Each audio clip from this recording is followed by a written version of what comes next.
Allô, allô, mes petits perlins pimpins! Comment allez-vous? Yo les jeunes!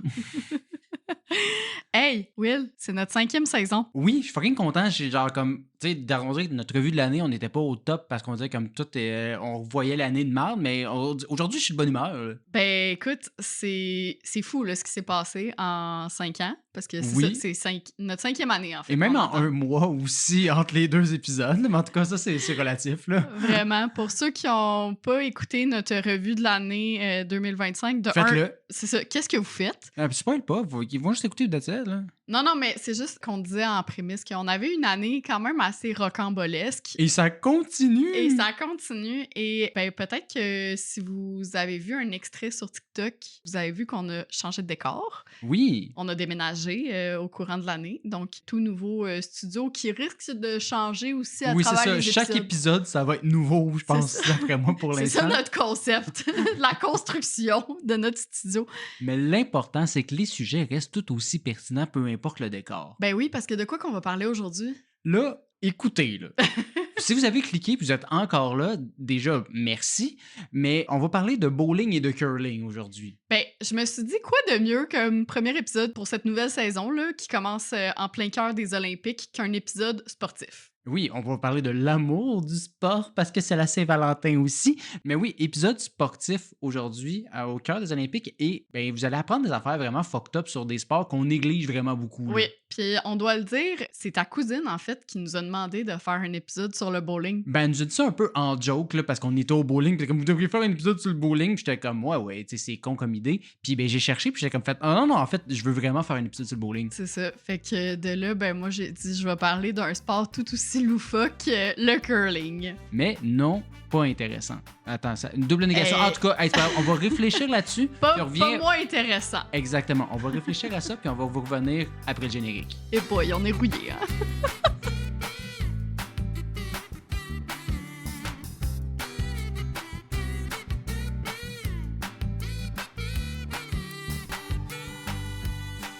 Donc, c'est ça, Hélène. Aujourd'hui, je vais parler de bowling. Un sujet que plusieurs pourraient dire, c'est quoi votre problème? Vous aviez si peu d'idées pour commencer votre saison. Tandis qu'au contraire, en fait, j'avais hâte de faire cet épisode-là. C'est pas juste parce que je suis un gros nerd qui joue toujours au bowling. Bon, oui, je suis un gros Ben là, nerd. là. toujours... C'est ça, non, mais je joue une fois par année. Là, fait que C'est c'est ça. pas pour ça. Fait que c'est pas genre comme je vais vous parler de ma passion, le bowling. C'est pas ça. C'est vraiment genre, j'ai lu des trucs. Je me suis rendu compte que c'est un sport qui a une origine vraiment surprenante, avec des éléments super techniques et niches que personne n'a entendu parler quand ils sont allés au KG+. Puis aussi beaucoup plus de gambling qu'on pourrait croire. C'est vrai? Du Oui. gambling au bowling? Oui, mais on va pas y aller tout de suite. On va aller, avant toute chose, parler de l'histoire. Hein? Et je me suis rendu compte que des versions de bowling dans le monde, dans l'histoire, il y en a en sacramouille. Ah, c'est sûr. Puis je vais pas aller nécessairement en détail sur chacune d'entre elles, parce que sinon on n'est pas sorti du bois, mais on peut commencer avec simplement ma définition personnelle, très loin du Larousse, sport où on lance une balle pour faire tomber des bâtons. C'est une balle puis des bâtons? Ben, c'est ça le bowling, on s'entend? Ben, plus une boule puis des quilles, mais... Oui, mais je veux dire, si on parle dans l'histoire, là, dans les variations, là, comment que ça a pu commencer, là, on n'était pas avec les grosses machines au début. Là, mais si je te dis un sport où on lance une balle pour faire tomber des bâtons, tu penses que le premier peuple qui aurait fait ça, ça serait lequel? Le premier peuple, les Grecs? Ben non, Hélène, c'est pas parce que c'est une nouvelle saison qu'on change notre formule gagnante. C'est l'Égypte antique. Oh, mais Dieu, pourquoi j'y ai pas pensé? Doublement rouillé, là, aujourd'hui. Ben oui, c'est là qu'on aurait retrouvé des dessins représentant des quilles et des boules ou des balles dans une tombe égyptienne datant de 3200 ans avant Jésus-Christ. Quand même. Pourquoi est-ce que quelqu'un se ferait enterrer avec de tels dessins? C'est une excellente question. Mais Ben, c'était un fan, là, c'est clairement. ça, c'est pas juste comme on va l'enterrer avec son jeu de quilles, on va l'enterrer avec un dessin du jeu de quilles. Fait que dessus, on retrouvait 9 quilles en forme de sorte de globe conique. Fait que, mettons, genre, un peu ovale, mais regarde, c'était la meilleure description que je pouvais faire. C'est pas vraiment très, très grave, là. Mais bon, il y a des bouts de bois bizarres. Hey, laissez un like si vous aussi, vous avez fait un AVC. Attends, j'ai pas fini, parce qu'il y a aussi une sorte de trilite. De quoi? Les roches à Stonehenge. Ah Ça oui. s'appelle un trilite. Oui, parce que monolithe, c'est une roche. C'est trop. Ah! On commence à apprendre des affaires, puis on n'est même pas encore dans le bowling. Fait que, il y a un petit trilite en roche, OK. 9 quilles coniques. Mais ça, c'est pas le croquet ou le Ben, je c'est ça. mélange tout le temps, là. Selon ce que les historiens penseraient, c'est Ouais. que fallait passer la balle à travers ce genre de bout de croquet-là pour avant de faire tomber les quilles. Si tu passais à côté, ça comptait pas. Mais Ah! encore là, on se fie à un dessin d'il y a 3200 ans. Non, 5200 ans, fait que who knows? Il y a un petit, parcours à faire, là, avant Ouais, c'est d'atteindre ça, les quilles. exact. Ah, j'aime ça. On retrouve ensuite des traces du sport dans toutes les autres grandes civilisations de l'histoire parce que, ben, je veux dire, tout le monde est capable d'inventer ça, là, des boules qui font tomber des bâtons. Là. Tu sais, si on était capable d'apprendre à faire le feu à travers le monde, pas besoin que ce soit les Égyptiens qui l'aient transmis à tous. Là où c'est compliqué, par contre, c'est de savoir exactement laquelle de ces 1000 versions a évolué vraiment directement du sport qu'on connaît Mhm. aujourd'hui, donc le bowling. Puis, ben, surprenamment, il y a beaucoup de textes sur le bowling actuel là, de nos jours. Là. Il y a un site que j'ai trouvé, tu pouvais t'abonner pour 45$ par mois pour apprendre tout sur le bowling de nos jours. Je ne l'ai pas fait, désolé. Mais sur l'histoire en tant que telle, il n'y en a pas 1000. OK. Fait que, selon l'Encyclopédie Britannica, ça nous proviendrait d'une cérémonie religieuse pratiquée autour du 3e siècle en Allemagne. OK. C'est quand même une bonne curveball dans Ben l'histoire. oui! On est passé dans une toute autre catégorie. La pratique en soi, comme je dis, c'était pas un sport. Puis là, ça C'est voulait. quoi? On prenait un tas d'os puis on vargeait dedans, là? C'est quoi ce rituel-là? Attends, ben, c'est un rituel, mais on utilisait un kegel, OK. une sorte de gourdin que, si je comprends bien, tous les Allemands traînaient avec eux. Une petite gourde? Non, un Une gourdin. gourdinette? Non, genre un bâton, là, un bâton de Ah, bois, OK. un gourdin dans ce style-là. J'utilise des grands mots Oui, c'est aujourd'hui, ça, hein? là. Je te l'ai dit, je suis rouillée. C'est ça. Puis, ben, il utilisait ça un peu comme quille, puis il devait rouler une roche pour faire tomber le dit kegel. OK. Le kegel, dans cette cérémonie-là, représentait tout ce qui était païen, puis les Oh! paroissiens qui réussissaient à le faire tomber étaient alors considérés comme lavés de leurs péchés. C'est une sorte de croisade de... C'est ça. Fait que, mettons, si t'es vraiment pas bon au bowling de nos jours, tes péchés, T'étais excommunié, t'étais là. fait là, à l'époque. Comme les mouches dans l'épisode sur les animaux, les procès des animaux, puis... Tu te souviens-tu de cet épisode? Je pense que c'est saison 1, là. Ça Ouais, date, là. mais je me souviens pas le rapport avec. Ah, c'est Ben, parce il y que c'était avait pas des mouches présenté. qui avaient été excommuniées de Oui, l'Église c'est ça. catholique. Mais là, je pense pas qu'ils étaient excommuniés, ils étaient juste comme pas lavés de leurs péchés. Fait qu'en tout cas, Fait peut-être qu'ils qu'ils allaient finissaient pas au en paradis. enfer. Moi, un petit détail. Mais bon, tout ça s'est finalement transformé avec le temps, devenant un sport, là, donc avec un nombre très variant de pins à faire tomber là, ou de Mhm. bâtons. Selon les pays, c'était 3, d'autres c'était jusqu'à 17. Puis là où les prêtres ont dû commencer à s'arracher les cheveux, ben, c'est que le sport est ensuite devenu une incroyable opportunité de gambling avec le temps. OK. Donc, le sport sur lequel les gens bettaient en 1325 à Francfort, c'était le bowling. Et même chose à Workla en Pologne en 1508. Fait qu'il y a vraiment des écrits de gens qui ont fait des paris sur des games de bowling parce que, ben, clairement, le hockey, ça n'existait pas encore. Là. Ouais, c'est ça, on a trouvé l'ancêtre de Bet99, là. Puis là, ben, tu pourrais croire que ben, ça s'est arrêté dans les années 1300, 1500, le gambling sur le bowling. Ben non, c'est ça, ça continue encore aujourd'hui. Ça l'a continué de façon sporadique à travers l'Europe, mais l'histoire veut que les paris étaient tellement devenus un problème aux États-Unis en 1830 que le Connecticut a décidé de bannir l'activité. Fait que tu n'avais plus le droit de jouer au bowling en Connecticut parce que les gens faisaient trop de gambling par rapport au bowling. Mais c'est plus le cas aujourd'hui, là, Non, j'imagine. non, non. Puis la pratique du bowling a persisté ailleurs au pays, entre autres à New York, où une organisation, la American Bowling Congress, ils se prennent pas pour de la merde, a décidé d'établir les standards du sport en 1895, notamment sur le fait que ben, tout le monde devait avoir 10 quilles, puis c'était quoi les matériaux utilisés pour les boules, Ouais. etc. Fait que ça s'est vraiment standardisé en 1895 comme sport, et c'est devenu un peu là, ce qu'on connaît aujourd'hui là, plus clairement. Puis aujourd'hui, ben, on fait du gamble sur les chevaux, Ben, on l'hippodrome. le fait sur tout, là. C'est de plus en plus légal, puis il y en a Ouais. plus à RDS, etc. Fait que, est-ce que c'est mieux de nos jours? Non. C'est juste que ça me fait rire que c'était le bowling qui était à Mais- l'époque. Faites attention aux jeux d'argent. C'est dangereux. Mais parlant de dangereux, une des affaires qui me fait le plus rire du bowling à l'époque, là, en 1895, C'est les accidents dans le dallo. presque, c'est ce qu'on appelait les pin boys. Les quoi? C'est parce que à l'époque, il n'y avait pas la petite machine qui récupère tes quilles. Non, non, non. Fait qu'il y avait des enfants au bout des allées En plus, des enfants. qui devait replacer les quilles au début, après chaque lancer. Fait que Ah, mais ça me c'est fait comme vraiment rire. les kids qui vont récupérer les balles de tennis. Ouais. Mais c'est tellement plus dangereux, OK? Mais au moins, les images que j'ai vues, il y avait comme une petite plateforme dans laquelle ils pouvaient être au-dessus, mettons comme de 2 pieds au-dessus. Fait Ah oui, que. fait que là, ils plongeaient tête première, puis il y avait aucune Ben stabilité. non, mais je veux dire, Clairement 2 plus pieds, ça va, sécuritaire. ils descendent, là, ça va. C'est juste que, bon, les bowling, c'était généralement dans des sous-sols de saloon à l'époque. Fait que, il y a beaucoup de niveaux auxquels ben, la vie a changé depuis. Eh mon Dieu. Fait que voilà, à l'époque, il y avait les pinboys. Les fameuses machines servant à replacer les quilles ont quant à elles fait leur apparition en 1952. OK. Puis ils ont fait catapulter la popularité du sport. Quand je dis catapulter, parce que là, on parlait de gambling tantôt. Ils ont catapulté les pinboys. Oui, selon Wiki, à cette époque-là, le salaire d'un bowler professionnel était équivalent à celui des joueurs de baseball, football et de hockey. C'était Genre sérieux. Là. réunis, là. Non, mais chacun, c'était le même salaire que ces sports-là qui aujourd'hui gagnent des millions. Ouais. À l'époque, tu gagnais autant en tant que bowler professionnel. Ouais, mais à l'époque, tu gagnais pas des millions non plus. Oui, mais quand là, I même, guess. c'est quand même fou que c'était quand même très reconnu Mhm. à l'époque. Là, mea culpa aussi, je voulais parler des dites machines en détail, mais l'épisode s'étire et j'ai déjà plein d'autres choses dont je veux vous parler. Fait que, On fera une partie 2. bah, je sais pas, là, mais ou sinon, écoutez, comment c'est fait, là. J'imagine qu'un épisode sur les machines de bowling, mais pas sur le reste que ce que je vais vous parler. Sachez seulement qu'il existe essentiellement 2 types de machines. OK?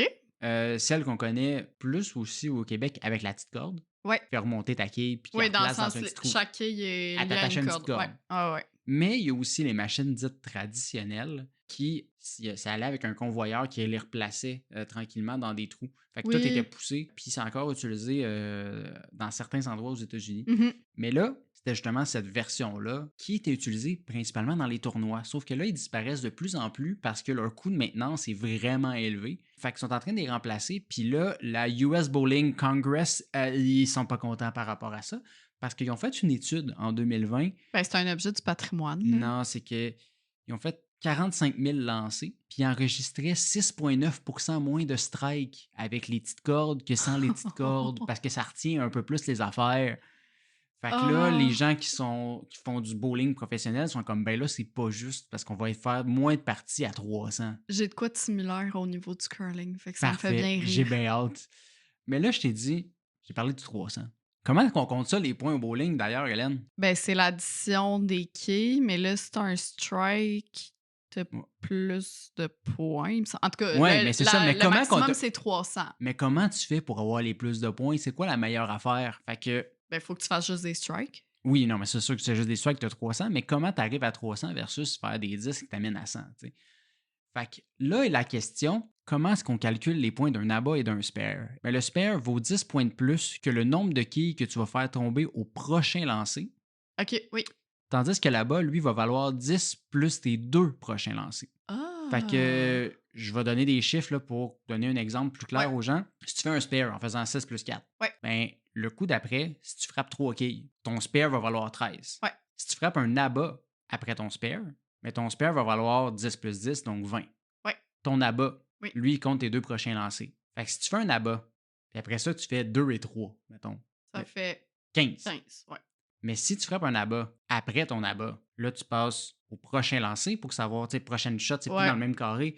Fait que là, si tu fais 2 fois des abats après ton premier abat, Ouais. le premier vaut 30. Fait que c'est 3 fois 10. Mais après ça, si tu lances un 4, le deuxième, lui, va valoir 24.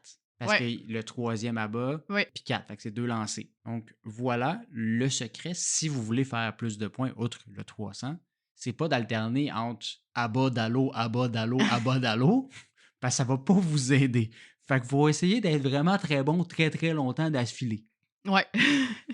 Ou juste faire des strikes tout le long. Oui, c'est ça, mais bonne chance. Parce que c'est bien beau de savoir la théorie, mais on a tous déjà joué sur une allée de quilles où la boule va tout le temps curver à droite de façon super drastique Ouais. pour aucune raison. Puis Genre ben, à la toute fin, là. oui, c'est ça. Elle est drette, puis là, elle fait « Ah, finalement, non, ça me tente plus. » Après la sortie d'autoroute. C'est ça. Fait que là, on a tendance à se dire cette piste-là est croche ou il y a une bosse à quelque part. Puis ben, ça se pourrait, mais il y a d'autres éléments qui ont beaucoup plus de chances de causer ces moments-là. OK. Comme tu le sais, Hélène, les allées de bowling sont huilées. Ouais. Ce qui Fait que les permet... spots qui sont pas bien huilés, c'est là que ça veut. Tu me devances, mais effectivement, c'est pas mal ça. Ben, c'est parce que j'allais le dire. C'est ça. Fait que, ben, l'huile, ça permet aux boules de mieux glisser puis augmenter nos rêves de faire des abats. Oui, C'est pour ça d'ailleurs aussi qu'on a des souliers spéciaux. Hein? C'est pour éviter de maganer ces beaux planchers-là oui. et aussi nous permettre de glisser parce que là, tu lances une grosse boule, tu veux pas comme breaker sec en même temps puis te péter la gueule. Il y a tellement de similitudes avec le curling. C'est le fun. Ben, c'est pour ça qu'on en parle ensemble. C'est ça. Mais tu le sais aussi que cette huile-là, là, Oui. ça fait que ta boule, là, quand elle revient, là, des fois, elle est gluante dégueulasse. Là. Puis Ça ben, m'écoeure un petit peu, ça. ouais. Si je te disais que ces deux éléments-là peuvent nous faire entrer dans un univers de réflexion et de stratégie vraiment plus complexe qu'on peut se l'imaginer. C'est là qu'on rentre dans la folie un peu de William, puis pourquoi que C'est j'étais ça. comme « Oh mon Dieu, faut que j'en parle de ce sport-là! » Déjà, faut Voyez savoir... avec quoi je vis la gang 24 heures sur 24. Hey, ce podcast-là s'appelle pas Petites Obsessions pour rien, OK? Déjà, faut savoir que toutes les pistes ne sont pas nécessairement huilées de manière égale à la grandeur. Tu parles dans un même salon de quai? Non, là? non, mais ton allée Ouais. est pas huilée égale tout au long. Ah, ok, je comprends. Je pensais que tu disais, mettons, les allées sur le bord, prenez jamais Non, ça. mais c'est ça. On y arrivera après. Ok. Le pattern typique qu'on va retrouver dans une allée de quilles, c'est plus huilé au milieu, puis Ouais. progressivement de moins en moins de chaque côté. Ouais. La raison est plutôt simple. Plus la piste est huilée, plus la boule a tendance à glisser Ouais. et aller tout droit. Tandis que quand elle est sèche, ta boule a plus tendance à courber ou hook, comme on appelle dans le jargon, ce qui fait qu'elle risque de se diriger plus vers le centre. Fait que Ok. c'est pour ça, entre autres, que tu vas voir ta boule curver drastiquement vers la droite Ouais. si, mettons, tu es vraiment à gauche, parce qu'elle va curver plus pour se rendre vers la partie huilée. Parce qu'il y a un peu plus de résistance pour la boule. Fait que là, ça l'amène à aller vers le huilé pour continuer à glisser. Once again, écoutez bien parce qu'il y a vraiment beaucoup de similitudes avec le curling. Attends, c'est pas fini. Parce qu'il existe d'autres patterns pour ajouter des degrés de difficulté à la game. Ouais. Des fois, ils vont faire une sorte de pyramide. Fait que ça va être plus huilé en avant, puis moins en moins, plus ça avance. Puis Ils vont aller en triangle. Ouais, ok. Puis là, ben ça va faire que c'est vraiment plus dur de viser le centre. Parce que là, c'est comme, faut que tu prennes en considération que ça va hook plus rapidement. Rassurez-vous, au Kiyorama, c'est vraiment plus une ligne droite au milieu. Là. Fait que Kiyorama, ça existe pas, ça, à Montréal. là. C'est juste en genre Trois-Rivières. hey, ben écoute, il y a du monde à l'extérieur de l'île qui nous écoute, là. Non, mais KG+, ou peu importe. Oui, mais là. j'ai déjà parlé de KG+, avant. Je voulais varier les plaisirs. Je pourrais parler aussi du salon de quilles sur la rue Babé à Joliette, là. Mais bon, regarde, ça, c'est encore plus niche, tu sais. Les vrais savent. Mais là, ça serait trop simple si c'était seulement une question de pattern, tout ça. Parce que si les boules deviennent de plus en plus glissantes puis gluantes, c'est parce qu'elles retirent tranquillement de l'huile sur la piste, Ouais.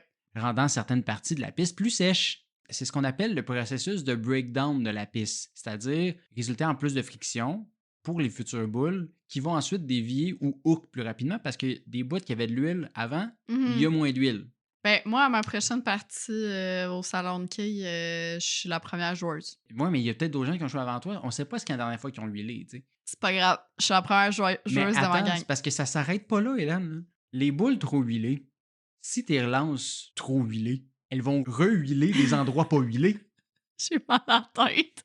Fait que là, elle va aller sur des endroits secs qui vont devenir glissants. Puis là, ils vont hook trop tard parce que là, c'est trop glissant. Parce que là, tu l'avais lancé en partie sec en pensant que ça allait courber. Mais là, ça va moins courber parce que là, c'est rendu huilé. Du coup, si tu veux devenir un pro du bowling, faut que tu prennes en considération que la piste devant toi est influencée par tous les lancers précédents de celui-ci. Tout cela va donc influencer à quel point tu vas vouloir essuyer ta boule ou exactement où est-ce que tu vas la lancer pour être sûr de rehuiler ou être sûr que c'est le bout sec. Fait qu'il faut vraiment que tu checkes tout au long quel est l'angle et le bon niveau de force que tu dois faire quand tu lances si tu veux devenir un professionnel. Puis tout ça, c'est très, très, très compliqué. T'as saigné du nez combien de temps en écrivant cet épisode? Attends, c'est pas fini! Parce que là, j'ai pas parlé du matériel de l'allée et de la viscosité de l'huile. Parce que le bois va créer, par exemple, plus de friction, donc créer plus de chances de bien hook, tandis que les allées synthétiques, elles, vont amener moins de friction et donc moins de hook. Une huile avec beaucoup de viscosité, elle va créer plus de friction et ralentir la boule, versus une qui serait moins visqueuse, qui va être plus glissante et permettre de frapper plus fort. Puis là, ben là, tu pourrais dire, ben je le sais, c'est quelle huile qu'ils ont utilisé, fait que je suis all good. Mais non, parce que c'est influencé aussi par la température et l'humidité, qui va faire aussi jouer le niveau de viscosité. Fait que là, non seulement tu dois savoir quelles boules ont passé où, quel type d'huile sont utilisées, il fait combien, c'est quoi le type de bois.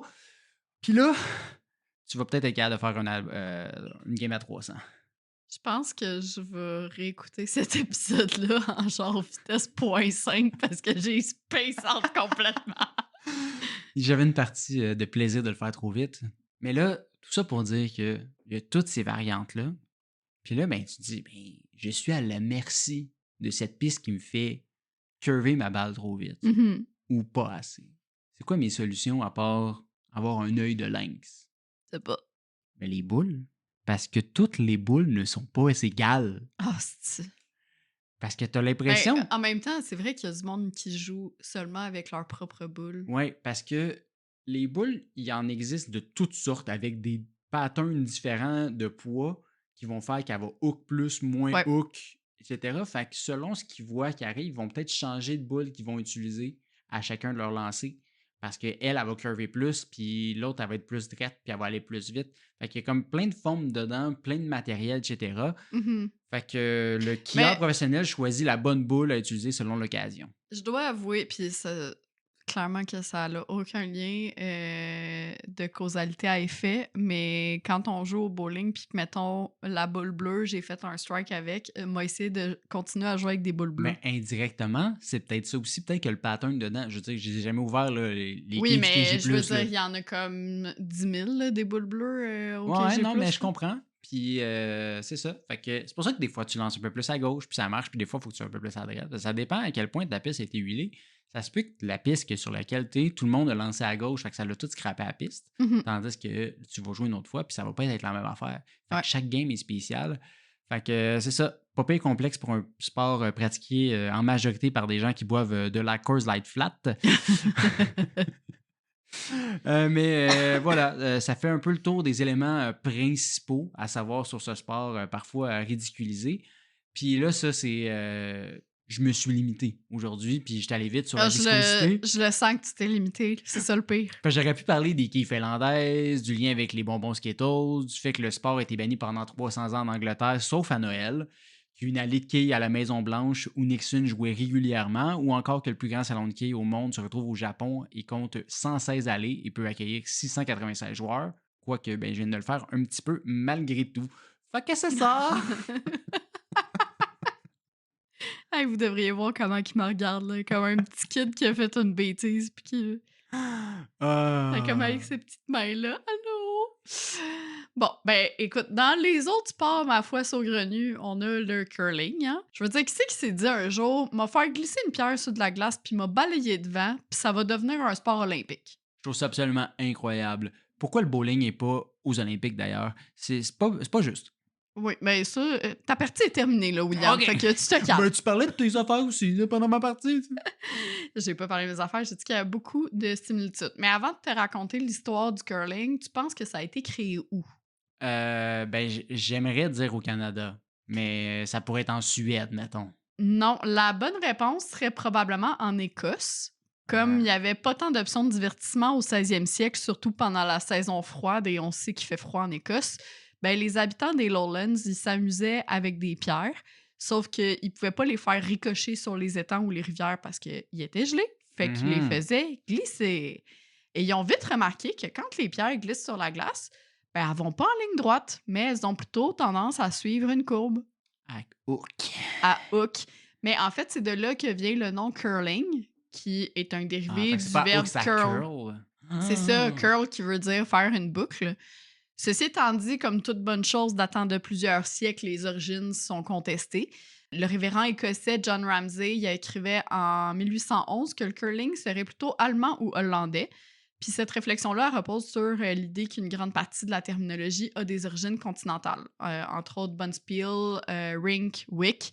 Donc, peut-être que le jeu serait d'origine continentale si une partie du vocabulaire est continentale. Quoique les mots peuvent évoluer aussi avec le sport par la suite. Ben, c'est ça, puis c'est contesté aussi parce qu'en 1890, l'historien et révérend John Kerr, il rétorquait qu'il y a plusieurs mots du lexique du curling qui auraient des origines celtiques, comme Boom! crampit, draw, hack, hug, skip, tee. Tous des mots qu'on connaît, là. Ben, je vais y revenir sur certains, là, Ok. mais bref, tu sais, le hug, par exemple, c'est une des lignes là, Ouais. dont je vais te parler plus tard. Ben, c'est comme pour la page Wikipédia du bowling, là, il y avait genre une liste de genre 75 mots que j'ai jamais entendu de ma vie par rapport à ce Exact. sport-là. Là. Exact. Quoi qu'il en soit, l'activité est devenue un événement de rassemblement dans les villages, mais il faut attendre à 1716 pour que le premier club de curling, le Kilsyth Hurling Club, voit le jour et que les règles du jeu soient comme OK. clairement établies. Ouais. Une chose est sûre, si ce ne sont pas les Écossais qui ont inventé ce sport, ce sont certainement eux qui l'ont fait traverser l'Atlantique grâce à la colonisation. Il y aura Est-ce eu... qu'ils ont fait glisser les boules Non. de curling à travers l'Atlantique? Non, non. Mais il y aurait eu au moins ça de positif à la colonisation. Le curling a traversé les frontières et a gagné en popularité au Canada à partir du 19e siècle. La construction du chemin de fer Canadian Pacific a d'ailleurs également contribué à la démocratisation du sport à travers le pays. Oh, les travailleurs, ils traînaient leur petite boule de curling sur l'épaule. Oui! Fun fact, le Royal Montreal Curling Club a été fondé en 1807, ce qui en fait le plus vieux club sportif toujours actif en Amérique du Nord et tout sport confondu, là. Ben, c'est sûr, les États-Unis, ils servaient à rien encore à cette époque-là. Là. Ils servent à Ben rien là, aujourd'hui, mais en tout cas, ça, c'est une autre histoire. En 1807, il existait déjà quand même. Pour celles et ceux que ça intéresse, le Royal Montreal Curling Club est situé au 1850 de Maisonneuve, près de la station Guy Concordia. En 1924, le curling est présenté comme sport de démonstration aux Jeux olympiques, donc il n'y a pas de compétition avec des médailles comme telles. Juste, venez me regarder jouer en C'est attendant les autres sports. Exactement. Mais en 1959, on assiste au premier championnat du monde, masculin évidemment, Of course. dont le nom officiel est la Scotch Cup. Puis après ça, on dit que c'est pas écossais. En tout cas. Ben, c'est ça. Il s'agissait d'un tournoi de 5 matchs entre le Canada et l'Écosse, et le Canada a gagné toutes les parties. Ah, ça, c'est vraiment le fun pour la Scotch Cup. Oui, Ah, mon Dieu, c'est tough à dire quand tu fais C'est- du vite. Hein. c'est tough. Ouais. Il a fallu que je le pratique un petit peu, je l'avoue. 7 ans plus tard, donc en 1966, c'est au tour de la Fédération internationale de curling d'être créée. Puis la discipline va devenir officielle aux Jeux olympiques de Nagano en 1998. Donc c'est vraiment Mon récent. Dieu, dans ma là. tête, ben, en même temps, toutes les Olympiques que j'ai connus, il y avait Oui. du curling. Fait que pour ça que dans ma tête, ça a toujours existé. Ben non, mais- ça a été un sport de démonstration à plusieurs éditions des Jeux olympiques, notamment à Calgary, si je me trompe pas. Puis aux Jeux paralympiques, c'est devenu un sport officiel en 2006. Fait que ça Ok. aussi, c'est quand même récent. Effectivement. Plongeons maintenant au cœur du sujet. As-tu déjà joué au curling? Non, j'ai jamais joué. Mais là, juste comme ce que tu as dit au début, là, j'ai cru comprendre un peu. Là, il a fait des petits liens dans mon cerveau, mais j'ai hâte que tu m'expliques la suite. Mais moi, j'ai joué juste une fois OK. dans le cadre d'une activité de team building avec mon premier stage universitaire. Mhm. Puis c'était quand même vraiment le fun pour vrai. C'est juste qu'on dirait qu'il n'y a pas tant de... Ben, je viens de dire qu'il y a le Montreal Curling Club, mais je dirais que c'est pas tant populaire, mettons, plus au Québec. Ben, tu peux pas tant aller au parc puis jouer au curling. Là, tu sais, il Non, faut que c'est tu ailles ça. à un centre. Là. Exact. Les pierres, elles sont plutôt lourdes. Je sais pas Mhm. si tu te rends compte, là, mais elles pèsent environ 20 kilos. Ah, quand même. Aujourd'hui, les pierres, elles sont conçues à partir de granit provenant de 2 endroits dans le monde seulement. Oh, OK, c'est exclusif. Oui. Le Elsa Craig, qui est une petite île en Écosse, et Mhm. la carrière de Trefford au Pays de Galles. Selon les dires, ce granit-là, il serait le plus dur, le plus dense, le plus pur qui existe. Et Mhm. contrairement à d'autres types de granit, il est aussi imperméable à l'humidité, Ah, ce qui est non négligeable quand tu les lances sur de la glace. effectivement.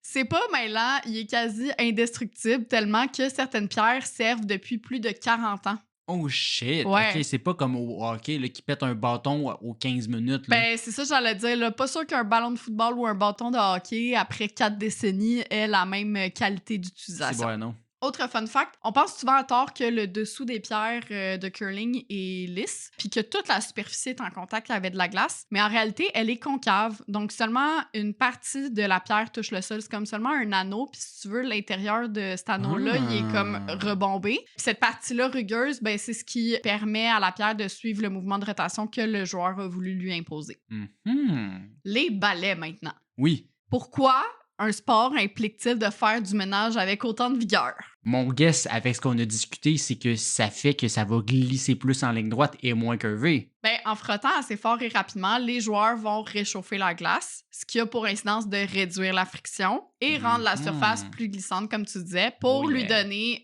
la trajectoire souhaitée. Fait que, tu sais, on va frotter dans un sens pour l'amener dans un sens, etc. C'est pas pour rien que les deux sports finissent par ligne.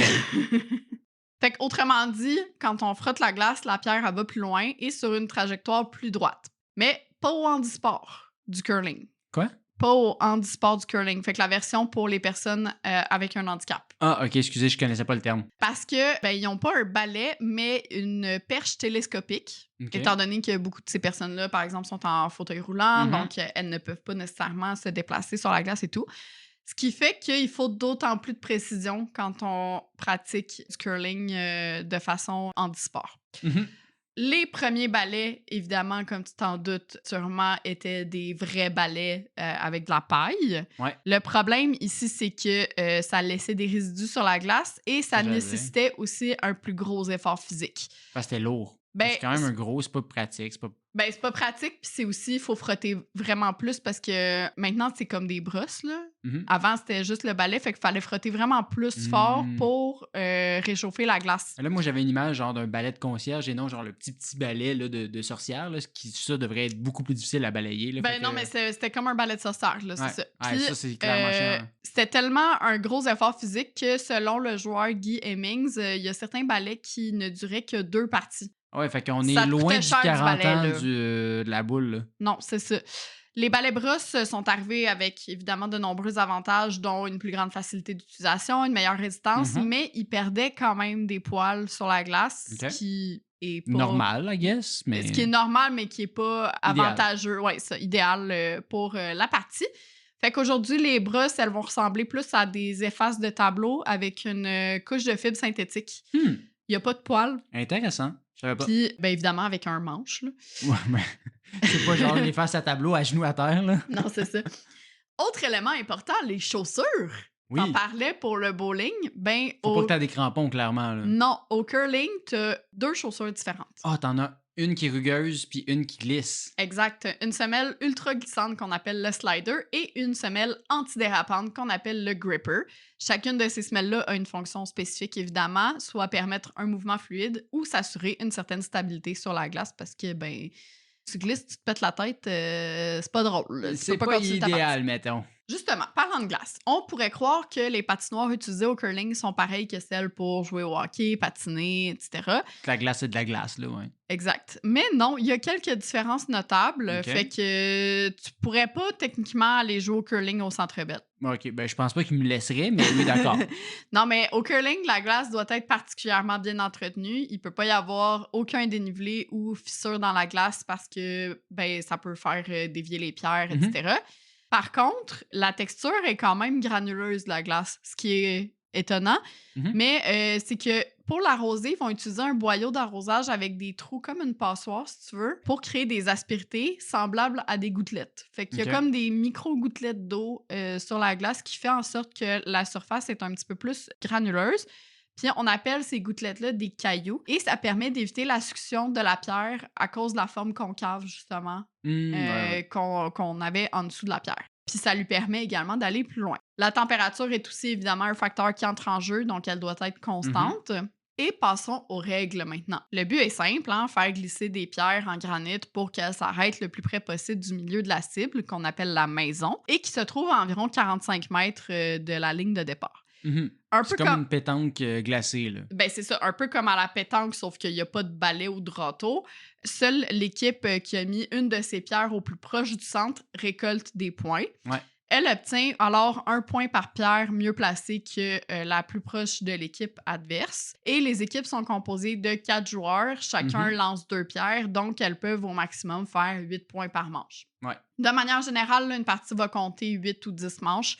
Et c'est l'équipe qui comptera le plus de points totaux qui l'emportera, évidemment. Comme dans tout sport, il peut y avoir des hors-jeux. Si un joueur brûle une pierre, donc qu'il la touche involontairement, même si c'est avec son balai, elle est retirée du jeu. Sur la patinoire, comme je te disais, il y a des lignes. La première, c'est la médiane. Fait que ça, c'est une ligne droite qui va relier les 2 maisons parce qu'il y a des cibles de chaque bord, un peu comme à la pétanque. Ouais, t'alternes entre chaque manche. Exactement. Fait que cette ligne-là, elle sert vraiment plus de guide pour les joueurs pour dire, OK, c'est ça le milieu de la cible. La deuxième, c'est la ligne de T qui traverse la maison et elle est perpendiculaire à la médiane. Fait que disons que l'équipe A va lancer une pierre. L'équipe Mhm. B, elle a seulement le droit de frotter la glace avec son balai une fois que la pierre a passé la ligne de T. Ah oui, c'est ça. Ben, Parce que tu vois l'équipe adverse aussi, elle peut frotter la pierre d'une autre équipe pour dévier la trajectoire aussi. C'est juste que ça doit passer cette ligne de T-là. OK, fait que l'autre équipe a le droit de balayer pendant le lancer d'un autre. Je savais pas ça. Ouais, mais seulement une fois que ça a passé la ligne de T. Fait que c'est quand même Loin. loin. C'est proche de la maison, là, je te dirais. Faut que tu joues du coude, là. Exactement. Et ça, évidemment, dans le but de l'éloigner le plus possible du centre de la maison. On a ensuite la ligne du cochon, qu'on appelle Hog Line. Donc, Hog, c'est cochon en celtique. Un petit lien de plus avec la pétanque. C'est ça. Qui est plus ou moins au centre de la patinoire et ça marque le début de la zone de jeu. Fait que la pierre, elle doit obligatoirement dépasser cette ligne-là. Évidemment, comme au beer pong, le lanceur ne peut pas dépasser cette ligne-là. Ouais. Puis, si elle ne la dépasse pas, bien évidemment, elle est retirée du jeu. Et même chose pour les lignes de côté et de fond. Si la pierre les franchit, elle n'est pas comptabilisée. Ouais. Ma partie préférée maintenant... L'huile. Non. Des fun facts en rafale. Oh yeah! Le curling est rapidement devenu une religion en Écosse à partir du 16e siècle, tellement que les parties étaient annoncées à la messe.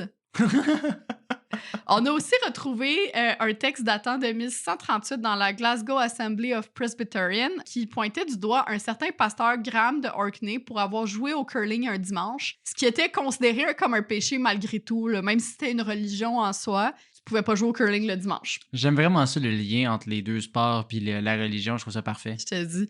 Le curling possède plusieurs autres noms. La pétanque sur glace pour ses similarités avec la pétanque, les échecs sur glace à cause de tout l'aspect stratégique, ou encore le jeu rugissant en raison du bruit de la pierre et des balais sur la glace. Je sais pas, on n'entend pas tellement là, à la télé, mais si tu vas dans une aréna ou une patinoire où les gens jouent au curling, là, ça fait vraiment, vraiment beaucoup de bruit. Ouais, j'imagine un peu, là.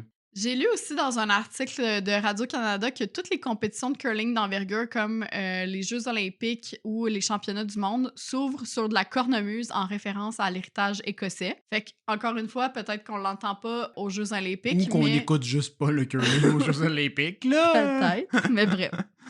Puis là, tantôt, tu me disais, j'aimerais ça dire que ça a été inventé au Canada. Ben, sache que d'après le site Historica Canada, qui est une organisation sans but lucratif qui a pour but de rendre l'histoire du Canada accessible, 80% des joueurs de curling dans le monde seraient canadiens. Ouais, OK. Fait que c'est énorme, là. On l'a vraiment approprié, là. Ouais, le Canada a pris la place de l'Écosse en raison du climat plus favorable pour les sports de glace en hiver, puis ce serait resté ainsi même après la mutation vers les patinoires intérieures. Dans les autres archives qu'on a retrouvées suivant l'importation de ce sport dans les colonies, il y a un agriculteur canadien du 17e siècle qui aurait dit « Aujourd'hui, j'ai vu un groupe d'Écossais qui lançait de grosses balles de fer comme des bombes sur la glace. Ensuite, ils criaient « Soupe, soupe » et riaient comme des déments. » Soupe, soupe! Je l'ai dit dans la citation, il a utilisé le mot bombe. C'est pas anodin. Il y a une légende qui veut qu'après le siège de Québec pendant la guerre de 7 ans, en 1759, il y a un des régiments britanniques qui aurait probablement célébré leur victoire et était en mal de leur pays. Donc, il aurait fait fondre des boulets de canon pour fabriquer des pierres de curling et jouer au curling. Il me semble que ça peut mal finir, ce projet-là. Ben non, il joue au curling, il n'y a pas d'explosif et tout ça. C'est pas, c'est des boulets de canon, là. Ouais, c'est correct. Bon. Mais c'est quand même drôle qu'ils se disent que bon, on a gagné. La guerre est finie, qu'est-ce qu'on fait avec ça? On va jouer au curling. On n'a plus de besoin, on peut avoir du fun. À partir des années 20, la McDonald Tobacco Company finançait le championnat canadien de curling jusqu'à temps qu'on se rende compte que le tabac, c'est pas top pour la santé. Ouais, ben c'est ça. C'est comme Alexandre Despatie qui était sponsorisé par McDo back in the days. Tu sais, ça va pas très bien, là. Mais quoi que McDo, il continue à... Il continue? Tabarnouche, ça va pas bien, Hélène. McDo, il continue à sponsoriser des joueurs de hockey et des trucs comme ça, mais bref. Apparemment que Walter Stewart, le CEO de la compagnie, il n'avait pas ses ambitions philanthropiques nécessairement pour faire de la publicité, mais plutôt comme outil de nationalisme. Je t'explique. Bon Dieu, on se calme. Ironiquement, à l'époque, le championnat s'appelait le Breer, qui est aussi le nom d'un des produits de la McDonald Tobacco Company. Et le message publicitaire de ce produit-là allait comme suit. Partout, plus d'hommes fument Breer que toute autre marque au Canada. C'est un tabac qui a du cœur. Oh. Non. C'est tout. C'est mon seul commentaire. Non. C'est correct, on passe au suivant. Le curling extérieur est redevenu populaire durant les années 40 dans les prairies. L'épicentre du curling au Canada serait d'ailleurs dans la ville de Winnipeg. Puis je sais pas pourquoi, mais on dirait que j'aurais pu parier là-dessus. Que c'est à Winnipeg qu'on joue le plus au curling. Le fun fact ici, c'est qu'à l'époque, les pierres étaient des boîtes de confiture remplies de ciment dans les années 40. Des Fait que boîtes pendant la de guerre, confiture. ouais, pendant la guerre, j'imagine que Le monde, ils ont c'était vraiment ça, un là. besoin de jouer au curling. Les boulets de canon, les boîtes Ben, de ciment. En même temps, j'imagine quand t'habites à Winnipeg, c'est pas ton le choix. divertissement. Bon, là, tantôt, on se parlait des puristes là, au bowling. Oui. Est-ce que tu as déjà entendu parler du Broomgate? Non, mais là, moi, là, les affaires de toujours utiliser Gate à cause de Watergate, là, ça, c'est non. Soyez originaux, là. Dites la guerre des curleurs, là, c'est plus intéressant. Là. Ben, c'est pas tout à fait la guerre des curleurs, mais en tout cas, en 2015, le ballet de la marque Icepad a été interdit par la Fédération mondiale de curling parce qu'il était trop performant. Mais il y a beaucoup de choses comme ça aux Olympiques ou dans les marathons. Ouais. là, tu sais, il y avait un soulier qui a été banni parce que genre ça donnait genre 50% de ton énergie, des trucs comme ça. Ou l'année que Michael Mhm. Phelps a battu tous ses records, il y avait genre un nouveau maillot qui a fait qu'il était meilleur que tout le monde. Ben, il était déjà bon, mais ça l'a fait tout Ah lâcher. ouais, je savais pas ça. Ouais, ouais. Intéressant. Mais justement, ça fâchait les puristes, ce ballet-là, parce que ça affectait l'intégrité du sport dans le sens où ils considèrent que pour eux, la technique, c'est pas mal plus important que l'équipement. Fait que Mhm. d'avoir un équipement plus standard, c'est ce qu'ils voulaient. Je pense que ça, c'est mon fun fact préféré. Les Beatles ont failli mourir à cause d'une pierre de curling. Ça sonne comme une exagération. Oui. Je t'explique. En 1965, le film Help, qui met en vedette les Beatles, est sorti. Je te résume l'histoire parce que je ne pense pas que tu l'as vu. Je connais la chanson. Ringo Starr, il reçoit une bague supposément d'un fan, sauf que cette bague-là, elle est un objet sacré pour une certaine secte qui fera tout pour la récupérer parce qu'ils Ben, veulent voyons. faire un sacrifice puis ils ont besoin de la bague. Bref. Ça allait, les Beatles? Attends, il y a un scientifique fou qui va aussi s'intéresser aux bijoux parce qu'un gourou, c'était pas assez. Pour Bref. l'instant, l'histoire de la mort avec une boule de curling ne peut pas topper l'histoire de ce film-là. Tout ça pour dire que dans le film qui a été tourné en Autriche, il y a une scène où les Beatles jouent tranquillement au curling. Puis pendant ce temps-là, non loin, le scientifique fou en question prépare une pierre de curling piégée avec une bombe dans le but d'anéantir le groupe et de récupérer la fameuse bague. Ah, fait que c'est pas pour vrai, c'est dans un C'est dans le film. film. Mais ils sont pas morts dans le film, de ce que j'ai compris. J'ai pas écouté le film non Ben, plus. mais en tout cas, j'imagine que le film des Beatles finit bien pour les Beatles, normalement. là. j'imagine. Traditionnellement, les gagnants offrent une bière aux perdants, mais certains clubs de curling ont parfois des règles propres à eux. C'était le cas du Royal Montreal Curling Club dont je t'ai parlé tantôt. Ouais. Jadis, dans les règlements, il était inscrit que l'équipe perdante devait régaler tout le monde en offrant un bol de whisky chaud. Le whisky et le Nice. curling ont pratiquement toujours été associés ensemble, comme le pastis et la pétanque. I mean, l'Écosse. Ben c'est ça, ce qui en fait, en quelque sorte, un des premiers jeux à boire. Ah, love it. Enfin, si vous avez de la difficulté à considérer le curling comme un vrai sport, la Harvard Medical School aurait conclu qu'une partie de curling serait l'équivalent d'une marche de 8 km en termes d'activité physique. Ok, quand même. Fait que quand T'sais, même. on dirait que c'est pas tant que ça, mais c'est quand même. Ben là, 8 km. Non, mais je veux dire, hey, Quand est-ce que tu as marché 8 km la non, mais je dernière veux dire, fois? c'est sûr que tes bras brûlent les têtes à la fin de ta game. Oui, oui, c'est ça. Fait que voilà, Will, Ouais. qui conclut notre premier épisode de cette 5e saison. Je sais pas les gens qui nous écoutent, mais j'ai trouvé cet épisode vraiment fascinant. Oui, Pour vraiment. vrai, comme la prémisse ha ha ha, épisode vraiment nice. Vraiment cool. Ça me hype tellement pour la suite de la saison. Oh, yes! Fait que merci de nous avoir écoutés. Puis justement, si vous êtes hype, vous aussi, n'oubliez pas de vous abonner sur toutes les plateformes. On est là sur toutes les plateformes d'écoute de podcasts. Fait que Spotify, Apple Podcast. Ouais. C'est ça, les Oui. mots. J'oublie tout le temps. Je suis rouillé, moi aussi.